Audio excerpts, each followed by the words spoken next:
নমস্কার, লাইভ মন নিয়েতে আপনাদের সবাইকে স্বাগত জানাই। Hello hello. হ্যালো, হ্যাঁ বলুন। হ্যাঁ হ্যাঁ বলুন। হ্যাঁ নমস্কার। হ্যাঁ নমস্কার। আমি আমার সমস্যাটা বলছি। হ্যাঁ। সেটা হচ্ছে যে আমরা দুই বোন, তো আমার দিদির প্রায় 35 বছর মতন বয়সে হ্যাঁ। বিয়ে হয়েছে। হ্যাঁ। মানে দীর্ঘদিনের একটা চেষ্টা আমার মা বাবার জন্য চালিয়েছিলেন আর কি। হ্যাঁ। তো তারপরে আলটিমেটলি আমার দিদির বিয়ে হয়েছে, এখন ভালোভাবে সেটেলড আর কি। বেশ। তো দিদির বিয়েটা হতে না হতেই আমার বিয়েটাও ঠিক হয়ে গেছে। বেশ। তো দিদির যখন বিয়েটা হচ্ছিল না তখন মা বাবা ওটাকে নিয়ে খুব টেনসড বা ওটাকে নিয়েই সবসময় কিছু না চিন্তায় কিছু ছিলেন, ভাবছিল। হ্যাঁ। এখন হয়ে গেছে আর আমারটা নিয়েও আর ভাবনা চিন্তার কিছু নেই আর কি। তো এই মুহূর্তে চিন্তাটা যেদিকে গিয়েছে সেটা হচ্ছে যে আমার মা বিশেষত আমার মা আর কি ভীষণ লোনলি। বলছে যে তোর তো কিছুদিনের মধ্যেই বিয়ে হয়ে যাবে, তুই চলে যাবি, আমরা কাকে নিয়ে থাকবো, যাদেরকে নিয়ে এতদিন এত বড় করলাম, যাদেরকে নিয়ে এত চিন্তা ভাবনা, তারাই সব ছেড়ে দিয়ে চলে যাচ্ছে, তোরা স্বার্থপর, তোরা পর হয়ে যাচ্ছিস। মানে একটা সারাদিনের মাঝে মধ্যে না, এই কথাটা উনি যে বলছেন, এই কথাটা দেখুন, একটা কথা বলি, সেটা হচ্ছে যদি এরকম হতো, উল্টোটা হতো যে আপনার বিয়েই হচ্ছে না, তাতে কিন্তু ওটাই স্বস্তি পেতেন না উনি। দিদির ক্ষেত্রে এটা হয়েছে, হ্যাঁ, তাহলে তো ওনার মানে স্বস্তি পাওয়ার কথা যে আমার মেয়েদের বিয়ে হবে না, তারা আমার কাছেই থাকবে, এর থেকে আনন্দের কিছু নেই। কিন্তু তখন আবার স্বস্তি পাচ্ছেন না, কারণ বিয়েটা না হলে তার জীবনে সে থিতু হচ্ছে না। আবার বিয়েটা হয়ে গেলে তখন মনে হবে আমরা একটু লোনলি। এই আর টানা পর্যন্ত চলে, যে কোনো মানুষ, সমস্ত মানুষের জীবনে এটা হয়, কেমন? কিন্তু যারা বুদ্ধিমান, যারা নিজেদের আড়াল করতে পারে, তারা এগুলো বলে না মুখে, মনে মনে কষ্ট পায়। আপনার মা যে কোনো কারণে হোক, হ্যাঁ বলুন। আমার মা কিন্তু অনুষ্ঠানটা দেখছেন বা শুনছেন, আপনি ওনার জন্য কিছু বলুন। আমি এটাই বলবো যে সমস্ত মানুষের মধ্যেই তার টানাপোড়েনটা চলে। মানে একটা মনের একটা দিক চায় যে আমার ছেলে মেয়ে তাদের বিয়ে হোক, তারা নিজে সংসারী হোক, কেমন? আর সংসারী হওয়াটা তো জীবনে একটা প্রতিষ্ঠারও মতো, তো যে তার একটা গতি হলো, সে একটা সঙ্গী পেলো, তাকে সে একা, সে কখনো লোনলি ফিল করবে না, যে সময় যেটা দরকার, কেমন? আর তার একটা দায়িত্ব অন্য কেউ নিল। এই যে আমরা একটা ছেলে বা মেয়ের বিয়ে যখন দিই, তখন তারা তাদের দায়িত্বটা আমাদের থেকে যেন দায়িত্বটা চলে গেল, একটা দায়িত্ব শেষ হলো, সেটা যেমন একটা রিলিফ দেয়। আবার এট দ্য সেম টাইম একটা ফিলিং হয়, যেহেতু আমার কাছে ছিল, দিব্যি ছিলাম, আমার সঙ্গে থাকতো, একসঙ্গে খাবার ভাগ করে খেয়েছি, আমার কিছু হলে ও দেখেছে, ওর কিছু হলে আমি দেখেছি, তখন আবার একটা নিঃসঙ্গতা আসে। এই টানাপোড়েনটা মানুষের মধ্যে চলেই, কেমন? কিন্তু তারপরেও মানুষ এটা মেনে নেয়, কারণ এটা সত্যি সত্যি নিঃসঙ্গতা কাটাতে যদি তাকে বিয়ে না দিয়ে তার কাছে রেখে দেওয়া হয়, আমার নিজের কাছে রেখে দিই আমার মেয়েটাকে, তাহলে সেটা তার প্রতি অত্যন্ত অবিচার করা হবে। সেটা আমাকে যখন থাকবেন না তখন কি হবে? আমি আরেকটুখানি একটা কথা বলি, সেটা হচ্ছে যে মায়ের দিক থেকে যে চিন্তাটা করছে সেটা তো আছে, আমার মাথাতেও ইদানিং একটা ভীষণ টেনশন বা চিন্তা ঢুকে গেছে যে আমি চলে গেলে পরে আমার মা বাবা একা হয়ে যাবে, কে দেখবে? মানে কিন্তু আমি একটা কথা বলি, সেটা হচ্ছে যে রাধে সে কি, মানে কি যেন বলে না, যে রাধে সে চুলো বাঁধে, কেমন? তো নিজের সংসার করেও মার খোঁজ খবর নেওয়া যায়, মাকে দেখা যায়, মার সুবিধা অসুবিধা বোঝা যায়। সুবিধা অসুবিধা দেখার জন্য যে তার কাছেই থাকতে হবে এমন কিন্তু কোনো কথা নেই। হ্যাঁ, অ্যাকচুয়াল ব্যাপার হচ্ছে যে আমি এতদিন আমার মায়ের সাথে একদম ওতপ্রোতভাবে জড়িত ছিলাম। তো প্রত্যেকটা মুহূর্তে মায়ের সাথে ঘোরা, বেড়াতে যাওয়া, মেলাতে যাওয়া, কিন্তু এটাই তো ম্যাচুরিটি না? এটাই তো একটা বাচ্চা, কেমন? সে যখন মায়ের বুকের দুধ খায়, মায়ের কাছে থাকে, তখন তাকে তারপর একটু বড় হয়ে তাকে তো স্কুলে দিতে হয়, মায়ের থেকে ডিট্যাচ করতে হয়।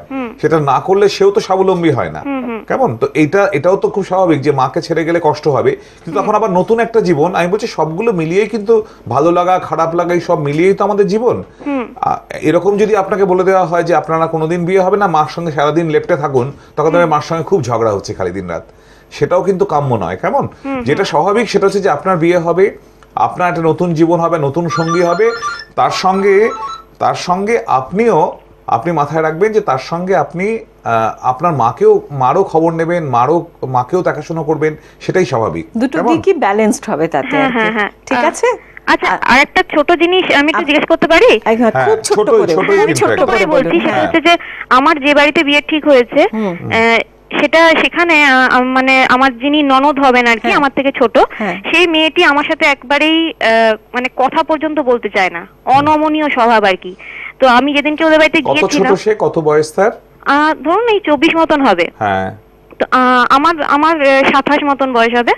তো আর আমি যেদিনকে ওদের বাড়িতে গেছি তো সেদিনকে পর্যন্ত সে ঘর থেকে বেরোয়নি আর কি সারাদিন, মানে এরকম তার অবস্থা। মানে সে, আমি তাকে ফোন করে তার সাথে কথা বলতে চেয়েছি, সে আমার সাথে কথা বলবে না, এরকম তার মানে পুরো অনমনীয় আর কি। তো সে, ওর দাদাও আমাকে বলেছিল যে এই ব্যাপারটা আমাকে মোটামুটি বলেছিল, কিন্তু এতটা যে এরকম হবে সেটা আমিও আন্দাজ করতে পারিনি। তো এই মুহূর্তে আমি যখন তাদের বাড়িতে যাব তখন কিভাবে এটা হবে যে ওর যেটা আছে, ওর মধ্যে একটা থ্রেট আছে, মানে ওর মধ্যে একটা ভয় আছে যে নতুন একটা মানুষ আসছে, সে আমাকে কিভাবে অ্যাকসেপ্ট করবে, আমার সংসারে আমার অবস্থাটা কি পরিবর্তন হবে কিনা, আমার পজিশনটা চেঞ্জ হবে কিনা, কেমন।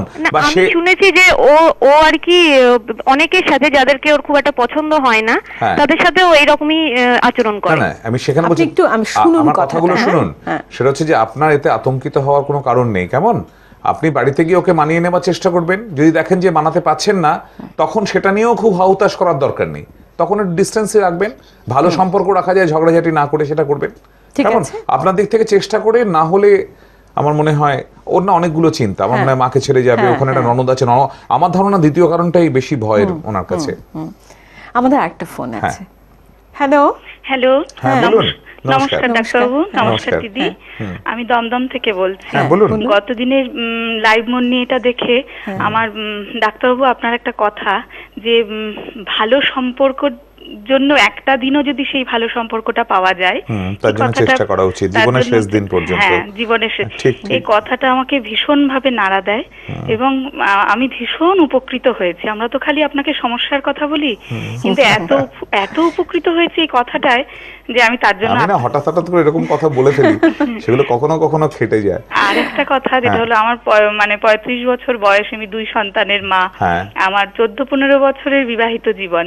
কিন্তু আগের দিন আপনি ওই যে স্বামী স্ত্রীর কাছে কি চান ওটা লেখাটা দেখালেন, রিপিট করলেন আপনারা। আগের বার যখন বলেছিলেন তখন আমি শুনিনি, আমি আর আমার হাজবেন্ড শুনিনি।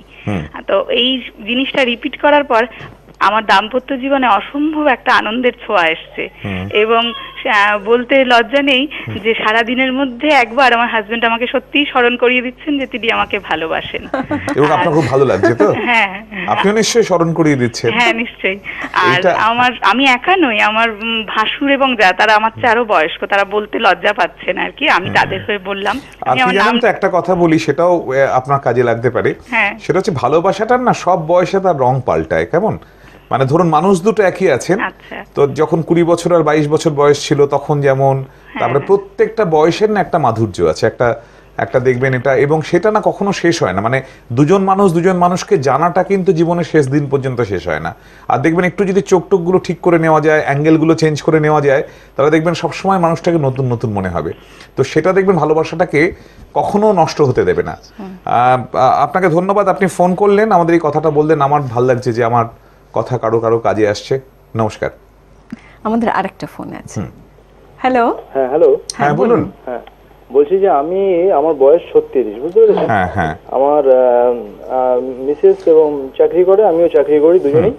এবং আমার একটি বাচ্চা আছে, তার 3 বছর বয়স। এখন সমস্যা হচ্ছে আমার গত বছর ব্লাড সুগার লেভেল একটা ধরা পড়েছিল। হ্যাঁ, তারপর থেকে আমি কত ব্লাড সুগার কত হয়েছিল? 221। সেটা 221 হওয়ার পরে আমি ডাক্তার দেখাই এবং আমি সে মতো ট্রিটমেন্টও করি এবং সবকিছু। আপনার বাড়িতে পরিবারে কি এরকম ডায়াবেটিস আছে? হ্যাঁ, আমার মার আছে। আচ্ছা, বেশ। তারপর এবার সেক্ষেত্রে দাঁড়িয়ে আমার এটা সবকিছু নর্মাল হয়ে যায় এবং আমি এখন রেগুলার এক্সারসাইজ করি, মর্নিং ওয়াক, তার সঙ্গে রানিং সবই করি এবং প্রাণায়াম করি আমি তার সঙ্গে। কিন্তু আমার সবকিছু নর্মাল থাকা সত্ত্বেও আমার একটা অদ্ভুত টেনশন হয়। টেনশনটা হচ্ছে আমার মৃত্যু হয় একটা টেনশন, আর একটা কোনো কিছু ধরুন একটা ভুল করলে সেটা নিয়ে মাথার মধ্যে একটা ডিসকাশন চলে এবং একটা সাবকনসিয়াস মাইন্ডে এটা চলতে থাকে, আমি বুঝতে পারি সেটা। এবং সেটা আপনার এই জিনিসটা হচ্ছে একটা অ্যাংজাইটি থেকে, বুঝলেন, একটা উদ্বেগ থেকে। উদ্বেগটা হয়েছে ওই ডায়াবেটিসটা ধরা পড়াতে। এবং আমার মনে হয়, আমি জানি না আপনার এরকম ছিল, আপনি জানতেন আপনার মায়ের ডায়াবেটিস আছে, সুতরাং আপনার হওয়ার সম্ভাবনা রয়েছে সেটা আপনি জানতেন। এবার যখন সেটা হয়ে গেল, ঘটনাটা ঘটলো, তখন একটা উদ্বেগ শুরু হলো। আপনার মার বয়স কত এখন? আমার মার বয়স এখন 64 মতো বয়স। 64।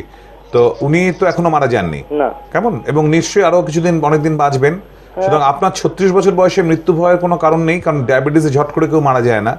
আর ডায়াবেটিস এমন একটা অসুখ যেটাকে যদি আপনি নিয়মিত ওষুধ নেন, নিয়মিত আপনি যদি এক্সারসাইজ করেন, নিয়মিত হাঁটেন, কেমন খাওয়া দাওয়াগুলো রেস্ট্রিক্ট করেন, আপনি আরামসে 70-80 বছর অবধি কাটাতে পারেন। তো সেটা তো একদিক দিয়ে ভালো যে আপনি আপনার অসুখটা জানেন, আপনার কি করতে হবে সেটা আপনি জানেন। আমরা তো অনেকে আমাদের ভেতরে কি অসুখ আছে সেটা জানি না, কি করতে হবে জানি না, না জেনে কত ভুল কাজ করে যাই এবং তাতে সত্যি সত্যি মৃত্যুটা চলে আসে। আপনি তো অ্যাটলিস্ট আপনার ব্যাপারটা জানেন, আপনি প্রোটেকশন নিতে পারেন, সেদিক থেকে ব্যাপারটাকে ভাবুন, আপনার মনের উদ্বেগটাকে কাটান, উৎকণ্ঠা কাটালেই দেখবেন আপনি এই সমস্যাগুলো চলে যাচ্ছে। কেমন? কিন্তু আমি একটা জিনিস জানতে চাই, উদ্বেগটা আমি কিছুতেই কাটাতে পারছি না। আমি উদ্বেগটা কাটানোর অনেকগুলো উপায় আছে। শুনুন, আমি একটা জিনিস বলি, উদ্বেগটা ওষুধ খেয়ে কাটানো যায়। কেমন? সবচেয়ে সহজ উপায় যেটা, উদ্বেগ নাশক ওষুধ আছে, আপনি ডাক্তার দেখান, যে কোনো ডাক্তারকে বলুন একটা ওষুধ দিয়ে দেবেন। কেমন? আচ্ছা, ওষুধটা মুশকিল হচ্ছে এটা যে ওষুধটা কন্টিনিউয়াসলি খেয়ে যাবেন, আপনার সিমটমটা কম থাকবে, একদম সেরে যায় না। তার জন্য কতগুলো রিল্যাক্সেশনের পদ্ধতি আছে। কেমন? যে রিল্যাক্সেশন গুলো করলে টেনশন কমে, তো সেইগুলো একটু জানা আমার মনে হয় যদি জেনে নেন কারো কাছ থেকে, সেটা কাজে আসবে। আরেকটা ফোন আছে। ইনফ্যাক্ট আমরা টেনশন কমানোর জন্য কিছু কিছু কথা অনেকবারই বলেছি আমরা। হ্যাঁ, দেখি। হ্যালো হ্যালো, হ্যাঁ বলুন। আমি পানাগড় থেকে জনাপালি মিত্রা বলছি। আচ্ছা, আমি কিছু গণসংগঠনের সঙ্গে যুক্ত। কি জন্য? আমি তো রাজনীতি করি। আমি যুক্ত? হ্যাঁ, গণসংগঠনের সঙ্গে যুক্ত। আচ্ছা, বেশ। আচ্ছা, আমি তো রাজনীতি করি, তা আমাদের মিটিং মিছিল করতে হয়, আমাদেরকে বক্তব্য রাখতে হয় আর কি। তা বক্তব্য রাখার আগে আমার হয়তো 15 মিনিট পর আমি বক্তব্য রাখতে যাবো, ভীষণ টেনশন হয়। হ্যাঁ, টেনশন বলতে বিশাল টেনশন হয়, এবং টাইমটা যত এগিয়ে আসে আর কি তত আমার হৃদস্পন্দন বেড়ে যায় আর কি। না, দুটো জিনিস করতে পারেন। একটা হচ্ছে বক্তব্য রাখাটা বন্ধ করে দিন। খুব বড় বড় নেতারা সব নরমালি বক্তব্য রাখেন না। কেমন? তারা মৌনতা অবলম্বন করেন, তারা অনশন করেন, তারা নরমালি খুব বেশি বক্তব্য রাখেন না। কেমন? আপনি শুনুন আমার কথাটা শুনুন। আর এটা ছাড়া আরেকটা উপায় হচ্ছে যেটা, দেখুন, এই বক্তৃতা দেওয়াটাও না রিহার্স করতে হয়, মানে এটাকে আবার অভ্যেসের একটা জায়গা রয়েছে। আপনি ছোট ছোট 3-4 জনকে একটা কথা বক্তব্য রাখুন, অভ্যেসটা তৈরি করুন, এবং আপনি মনে রাখবেন যে আপনার ওই, কিন্তু স্টেজে উঠলে দেখবেন বলতে শুরু করলে ভয়টা কেটে যায়, লোকগুলোকে দেখলেই ভয় কেটে যায়, তাই তো? হ্যাঁ। আচ্ছা, যদি বিরুদ্ধ পক্ষের লোক টোক হয়, ধরুন আপনাদের মধ্যে তো দুটো গ্রুপ ট্রুপ আছে, নেই নাকি? আছে না? হ্যাঁ, থাকবেই, সব পার্টিতেই থাকে। তো সেই ধরুন আপনি দেখতে পেলেন যে আপনার বিরুদ্ধ গ্রুপের লোকজন বেশি, তখন দেখবেন আরো ধরফরানি বেড়ে যায়। হ্যাঁ, আর চেনা জানা অনেক বেশি কাছের লোক টোক, তখন দেখবেন ভয়টা কম করে। আপনি যেটা করতে পারেন, যখন এরকম জনসভায় যাবেন বক্তৃতা দিতে, আপনি আপনার ধরুন 8-10 জন যারা আপনার শিষ্যা, মানে যারা আপনার খুব ফলোয়ার্স, তাদের কাছাকাছি সামনে দাঁড় করিয়ে রাখবেন, তাদের মুখগুলো যাতে বেশি দেখতে পান। তাহলে দেখবেন পেছনের লোকগুলোকে দেখতে পাচ্ছেন না, অত ভয় করবে না। হ্যাঁ, ঠিক আছে। আচ্ছা, আজকে তাহলে এই পর্যন্তই। নমস্কার।